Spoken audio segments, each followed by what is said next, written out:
It's not too often that the hot topics are about us here at IPSIA, but in this case, we think you will like this one. I'm Andrew Pfeffer, the creator, producer, and host of Bowling with the Pfeff. Check it out.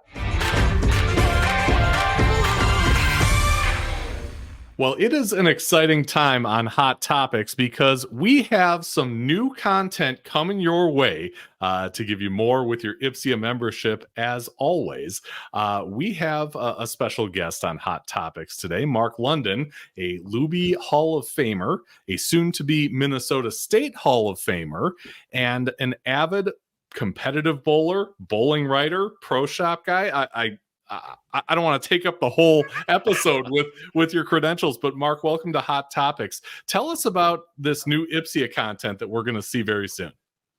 Thanks, Andrew. It's glad to be here. Coach Terry has asked me to add some things as a 35-year veteran of the pro shop going back to the 80s. That's when I drilled my first ball for sale. That's where I marked that beginning point.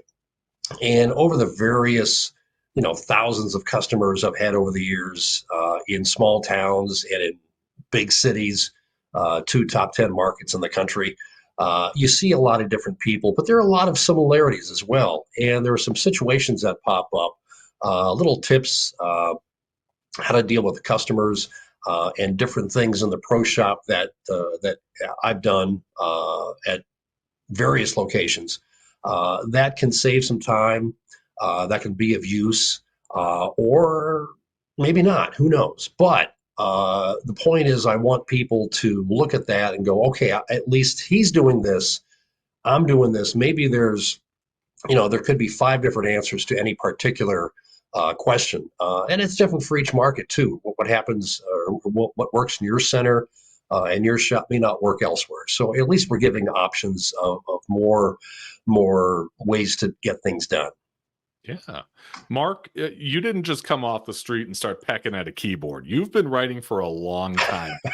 Can you tell us a little about your background in bowling? Well, it started out, it's morphed into more writing because that's the only avenue that there was in many cases 40 years ago. I've been writing the column in the Bowling News out of Texas, Just Paying Attention. That's where, let's do that. There we go. Right there with the Bowling News. Tony and Jeannie Franklin have been owning that paper for almost 10 years now. The paper's been around since the 50s, and they publish monthly in all sorts of centers around the Southwest, all over the Dallas-Fort Worth Metroplex and elsewhere. The column is Just Paying Attention. It is, as my now fellow Hall of Famer Jackie Wyckoff calls, the most eclectic bowling column ever. I've always looked at the situation between bowling and how do we get it bigger and bigger and bigger into accepted into not only American sports culture, but pop culture as well. There have been a few knocks at the glass ceiling, most recently Tom Smallwood in his television series, Kelly Kulick in her commercial and other appearances after her TFC win a decade plus ago. But it seems like bowling just kind of stagnated and it stopped in the mid-90s. And of course, the sale of the PBA to the Microsoft Group was a real turning point in realizing that we could not do just the same old thing that worked before, where Eddie Elias and I'm spacing now, the ABC guy, Root Arledge, had a gentleman's agreement for years and years and years. And when both of those guys retired, then it was sort of, we're off on our own now. And we had to follow more the rules of the road of network sports television to keep it afloat. And of course, the women's tour, the PWBA and the LPBT, there were actually 2 at one time going head to head.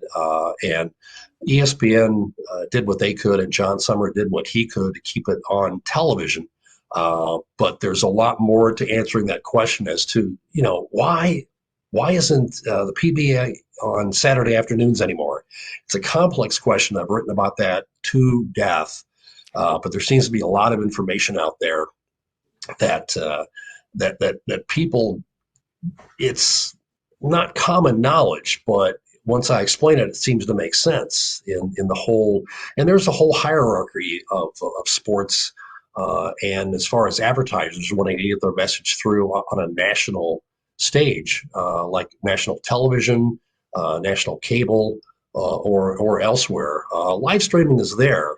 It's not attracting the Super Bowl audiences that that everyone thinks it does, but it's a whole thing that I've written about, and I'm going to be writing about it a little bit more. In fact, in the last column I just finished yesterday, I mentioned that I had an annual listing of not only the spot lengths. There's 4 minute commercial breaks on FS1, 3 minutes on the main Fox network. Local spots are in there, but also who is advertising. Now, for example, back in the 70s and 80s, it was Miller, Budweiser, STP Oil, and Rolex. Those were your staples. We never had a brokerage house. We never had what PGA Golf has for their commercials. So it's trying to explain the diversity of that advertising package to what the audience that those companies are trying to reach. So it's much more detailed that I need to go in elsewhere. Not necessarily here, but that's what I've written about. And I've had some great interviews over the years when Pete Weber was reinvented himself in 2002 with that huge year and became PDW. That was a statement as to the marketing of how things were going to go then. And we all knew what Pete's story was, but I talked to Tracy, his wife at the time, about what she saw from her perspective, and that was quite good. There have also been some more interviews.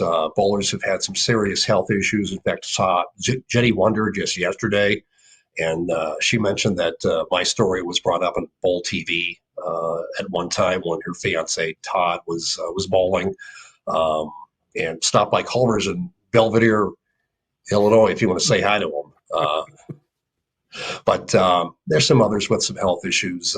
Chelsea Gillum, former coach at former collegiate bowling coach, and also Darren Hansen, who heads the youth scholarship tour out of the Twin Cities, and some of the more notable pieces were I got to talk with Bo Burton about television bowling. Oh my God, talk about geeking out. It was hard not to do that. Fortunately, he and I have a mutual acquaintance in the industry, so I got a little more leeway than most talking to him about that, and presenting the fact that I do understand network television, so it's not, I'm not a total nerd or total moron about stuff like that. Also got to know Jack Biondolillo a little bit. I always wondered about, we always saw the clip of the final shot of his 300 on TV, but never knew the story about, nationally. He was known for that, but inside Houston, he was known for a lot more during my years there. And I got a chance to talk with him a couple of times before he passed. And the last time I spoke with him, I'll never forget, I mentioned this was after Chris Vai had just thrown his second 300 of the year in 2021. And he said, my gosh, that is amazing. That was unheard of, not even considered to be a possibility back in the 1960s, because 300s were much, much more rare. But he led quite a life, and I'll never forget what he told me. Through that article in Houston and elsewhere, I made him famous again. Yeah. He had pretty much retired from public life and was an assisted living facility, and it was just a great thrill to get to know him. And I would call him every now and then just to see how he was doing, because my father was in a similar position before he passed, before Jack did, and it was just a warm fuzzy, sort of my own Mike Lupica and his book. Yeah. So, I mean, certainly the movers and shakers of the highest levels of this sport, which is just incredible. Again, you can see this new content at IBPSIA.com. Give us kind of a little preview. Tell us what we're going to find in this first article. Well, the first article is a basic introduction. In fact, it's I'm going to have a column within a column. The first column I'm going to call ball shavings. Something nice. Well, we had to have something related to what pro shops deal with. And ball shavings is just a couple small items that'll be out soon. It's about the Steve Jarris getting inducted, how he found out getting into the PBA Hall of Fame, something that Tom Clark's been doing lately, showing up at places with somebody with a cell phone camera and he's able to tell somebody in person that they're in, to get that reaction. I know I haven't confirmed it with Tom, but I'm sure that he was watching how the couple of the NFL coaches, Jimmy Johnson and Bill Carr, found out they were getting into the Hall of Fame, where the then executive director of the Pro Football Hall of Fame would show up on live network TV in front of millions during halftime and say, "Oh, by the way, you're in the Hall of Fame." Just to see a reaction like that is absolutely priceless. Oh yeah. And with all the other, I'm getting choked up thinking about it now. Watching that unfold, having a panel full of Hall of Famers, and now you're among them. That's just wonderful. And as far as Steve, I've always considered him kind of like what Ron Santo, former Cub, Chicago Cub Ron Santo, was looked upon for years as one of the best players not in the Hall of Fame. Yeah. And then his son made a film, This Old Cub, about Ronnie, and then unfortunately he was inducted after he passed, and I'm glad, Steve. And I know there's a few others that are probably going to get in that way. Mm-hmm. From the Veterans Committee. Tom Hess is going in. Two of those guys I've bowled with, crossed, and bowled against for 30 years. So it's kind of fun to see them get in. I'm gonna talk with them in the next, hopefully the next 6 weeks or so. And I know another guy on the bubble too is Ryan Schaefer. I mean, the guy made, I think, 3 or 4 finals, a couple of TFC finals. He lost it twice to Jason Couch in the TFC. One at Deer Park, the one I personally saw there. And I think it was the third one in Mohegan Sound in Connecticut, where Jason won his third one. And Schaefer's been a bulldog out there for years, always tough, but never really got the big time press, never got the notice. But that's how bowling is. We don't have big PR machines to create, whatever that major team sports do. That's sort of been our something that just isn't there right now. Yeah. But anyway, that's what. Also, in the first article will be about. Remember the movie Kingpin? The very the end of the movie, Bill Murray playing Ernie McCracken is rolling one of those lucite balls, one of those all acrylic balls with the rose in it. Well, that very ball is up for an auction right now on a website at heritageauctions.com. 37 grand if you want it. That's the latest bid. And I think bidding is either done or will be done today or tomorrow. We're taping this. I'm not going to say when we're taping it, but on the day that we're taping this, I believe the auction is done, but you can see what it's going to go off for. And there's some small little pieces like that too in there as well. So that will be ball shavings. But the main column, Not Your Father's Pro Shop. I'm not going to go into how I named it that. Well, maybe I should. But it's sort of a response on social media to how bowling was covered, say, 15 years ago versus how it was back in the 70s and 80s, how different it was. And that was a retort. Well, this is not your father's PBA. Well, no, I don't run your father's pro shop because it's what I think of the older shops. The drill press was back behind the pin setters. You had a little display either behind the counter, off to the side of the counter, or in a broom closet. In fact, the place where I drilled, the room that I drilled in Deer Park, was a broom closet, but it was designed as a pro shop. They didn't design a specific spot for the Gilmac drill press that I used.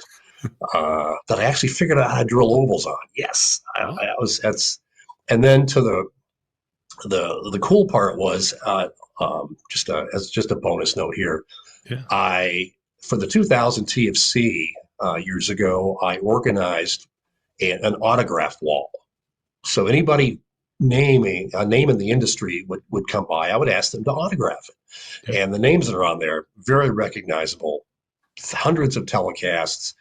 dozens of Hall of Famers, just name, and some who aren't even with us anymore. But that's part of my fun legacy out there. So, Yeah.